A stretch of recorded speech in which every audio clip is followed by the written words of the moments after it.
नीलगिरी उपखंडर दुर्गम इलाका भाव में बेस जनाशुना हाथीखुलिया शीत वस्त्र बांटी लोकसेवक मंडल राष्ट्रीय अध्यक्ष डॉक्टर प्रभाष चंद्र आचार्य। डॉक्टर आचार्य औपदा ब्लॉक श्यामसुंदरपुर पंचायतर दुर्गम अंचल रंगामाटिया राजस्व ग्राम में पहुंची सेठारे थिबा पड़ाग्राम हाथीखुलिया रामचंद्रपुर और खजीरार 200 ऊर्ध्व गरीब वयसाधिक आदिवासी महिला और पुरुषों को कमल बंटन करते।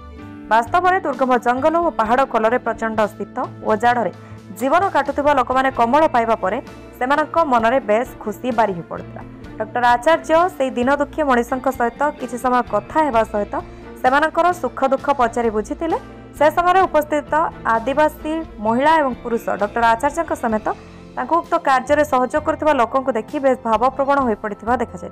उक्त कंबल बंटन कार्यक्रम में समाजसेवी बसंत राउल, सांबादिक समरेन्द्र बारिक और प्रफुल्ल कुमार महांती, अंचलवासी कृष्णचंद्र सिंह, भाईधर सिंह, शंकरषण बेहरा, रवींद्र कुमार बेहरा प्रमुख कंबल बंटन में सहयोग करते। नीलगिरी सरोज कुमार बारिक रिपोर्ट, अभय न्यूज ओडिशा।